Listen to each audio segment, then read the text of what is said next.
Welcome to Bible Together. Today is day 4, and we're reading Job chapters 1 to 5.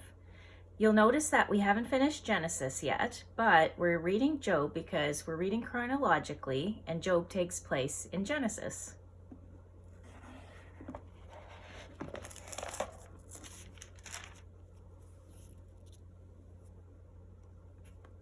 There was a man in the land of Uz whose name was Job, and that man was perfect and upright, and one that feared God and eschewed evil. And there were born unto him 7 sons and 3 daughters.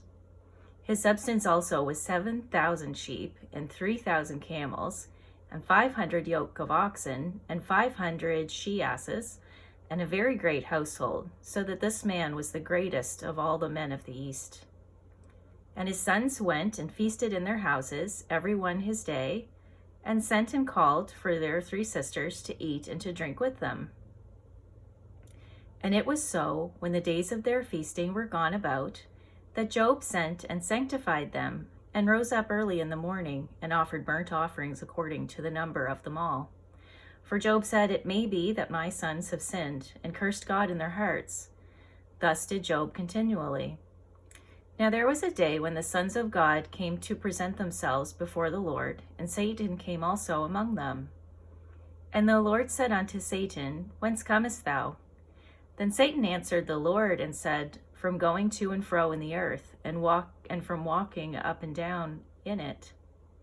And the Lord said unto Satan, Hast thou considered my servant Job, that there is none like him in the earth, a perfect and upright man, one that feareth God and escheweth evil? Then Satan answered the Lord and said, Doth Job fear God for naught? Hast not thou made an hedge about him, and about his house, and about all that he hath on every side? Thou hast blessed the work of his hands, and his substance is increased in the land. But put forth thine hand now, and touch all that he hath, and he will curse thee to thy face. And the Lord said unto Satan, Behold, all that he hath is in thy power, only upon himself put not forth thine hand. So Satan went forth from the presence of the Lord. And there was a day when his sons and his daughters were eating and drinking wine in their eldest brother's house. And there came a messenger unto Job and said, The oxen were plowing, and the asses feeding beside them. And the Sabaeans fell upon them, and took them away. Yea, they have slain the servants with the edge of the sword, and I only am escaped alone to tell thee. While he was yet speaking, there came also another, and said, The fire of God is fallen from heaven, and hath burnt up the sheep and the servants, and consumed them. And I only am escaped alone to tell thee. While he was yet speaking, there came also another, and said, The Chaldeans made out 3 bands, and fell upon the camels, and have carried them away, yea, and slain the servants with the edge of the sword. And I only am escaped alone to tell thee. While he was yet speaking, there came also another, and said, Thy sons and thy daughters were eating and drinking wine in their eldest brother's house. And behold, there came a great wind from the wilderness, and smote the 4 corners of the house. And it fell upon the young men, and they are dead. And I only am escaped alone to tell thee. Then Job arose and rent his mantle, and shaved his head, and fell down upon the ground, and worshipped, and said, Naked came I out of my mother's womb, and naked shall I return thither. The Lord gave, and the Lord hath taken away. Blessed be the name of the Lord. In all this Job sinned not, nor charged God foolishly. Again there was a day when the sons of God came to present themselves before the Lord. And Satan came also among them to present himself before the Lord. And the Lord said unto Satan, From whence comest thou? And Satan answered the Lord, and said, From going to and fro in the earth, and from walking up and down in it. And the Lord said unto Satan, Hast thou considered my servant Job, that there is none like him in the earth, a perfect and an upright man, one that feareth God and escheweth evil? And still he holdeth fast his integrity, although thou movest me against him, to destroy him without cause. And Satan answered the Lord and said, Skin for skin, yea, all that a man hath will he give for his life. But put forth thine hand now, and touch his bone and his flesh, and he will curse thee to thy face. And the Lord said unto Satan, Behold, he is in thine hand, but save his life.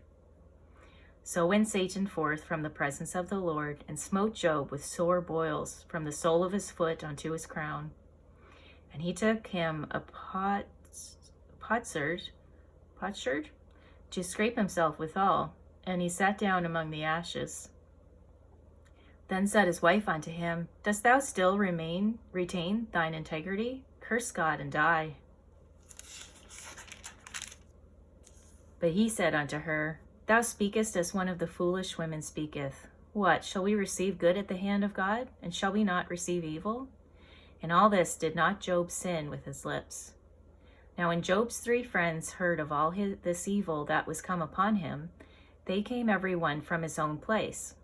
Eliphaz the Temanite, and Bildad the Shuhite, and Zophar the Naamathite, for they had made an appointment together to come to mourn with him, and to comfort him.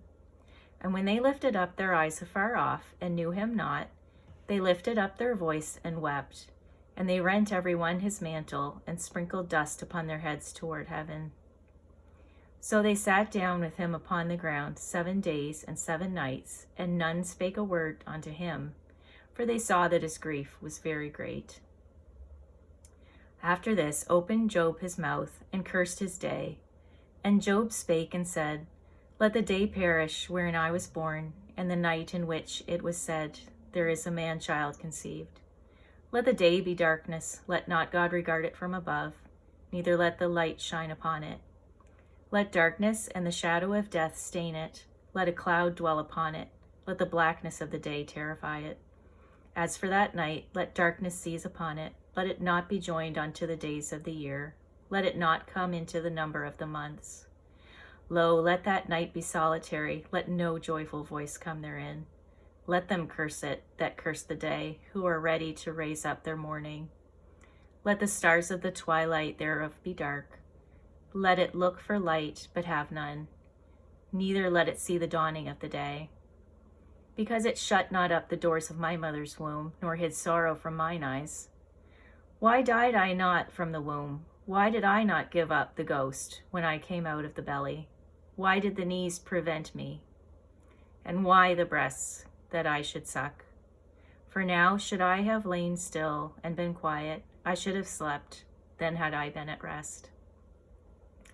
With kings and counselors of the earth, which built desolate places for themselves, or with princes that had gold, who filled their houses with silver, or as in hidden untimely birth, I had not been, as infants, which never saw light.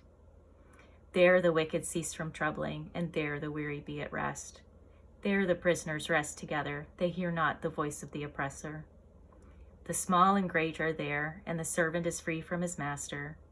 Wherefore is light given to him that is in misery, and life unto the bitter in soul, which long for death, but it cometh not, and dig for it more than for hid treasures, which rejoice exceedingly and are glad when they can find the grave.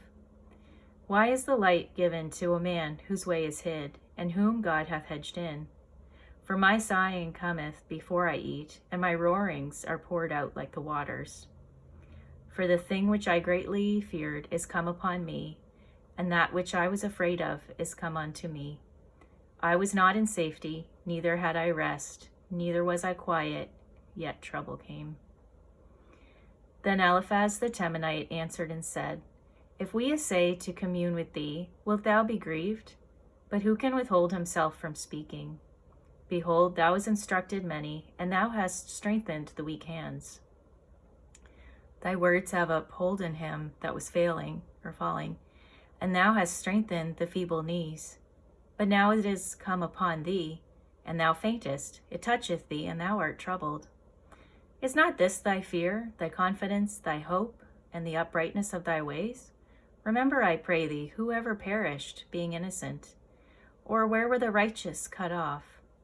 Even as I have seen, they that plow iniquity and sow wickedness reap the same. By the blast of God they perish, and by the breath of his nostrils are they consumed. The roaring of the lion, and the voice of the fierce lion, and the teeth of the young lions are broken. The old lion perisheth for lack of prey, and the stout lion's whelps are scattered abroad. Now a thing was secretly brought to me, and mine ear received a little thereof.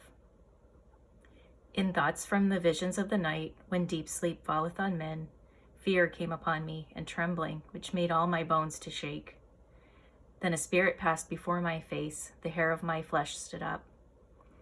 It stood still, but I could not discern the form thereof. An image was before mine eyes. There was silence, and I heard a voice saying, Shall mortal man be more just than God?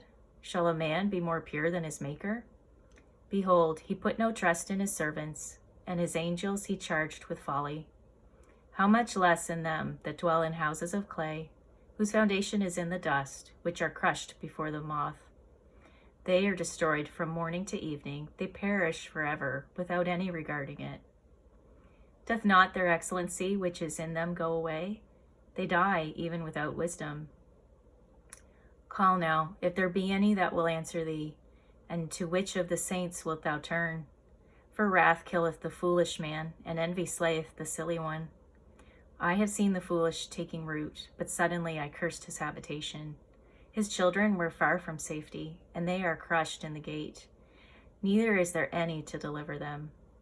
Whose harvest the hungry eateth up, and taketh it even out of the thorns. And the robber swalloweth up their substance. Although affliction cometh not forth of the dust, neither doth trouble spring out of the ground. Yet man is born unto trouble, as the sparks fly upward. I would seek unto God, and unto God would I commit my cause.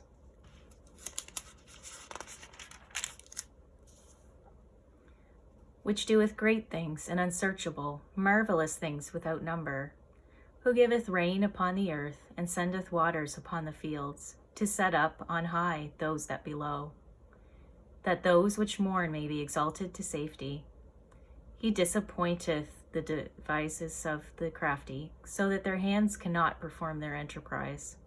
He taketh the wise in their own craftiness, and the counsel of the froward is carried headlong. They meet with darkness in the daytime, and grope in the noonday as in the night. But he saveth the poor from the sword, from their mouth, and from the hand of the mighty. So the poor hath hope, and iniquity stoppeth her mouth. Behold, happy is the man whom God correcteth. Therefore despiseth not thou the chastening of the Almighty. For he maketh sore, and bindeth up. He woundeth, and his hands make whole. He shall deliver thee in 6 troubles, yea, in 7 there shall no evil touch thee. In famine he shall redeem thee from death, and in war from the power of the sword. Thou shalt be hid from the scourge of the tongue, neither shalt thou be afraid of destruction when it cometh. At destruction and famine thou shalt laugh, neither shalt thou be afraid of the beasts of the earth. For thou shalt be in league with the stones of the field, and the beasts of the field shall be at peace with thee. And thou shalt know that thy tabernacle shall be in peace, and thou shalt visit thy habitation, and shall not sin. Thou shalt know also that thy seed shall be great, and thine offspring as the grass of the earth. Thou shalt come to thy grave in a full age, like as a shock of corn cometh in its season. Lo this, we have searched it, so it is, hear it, and know thou it for thy good. Thank you for reading the Bible together with me. I'll see you on our next video for day 5.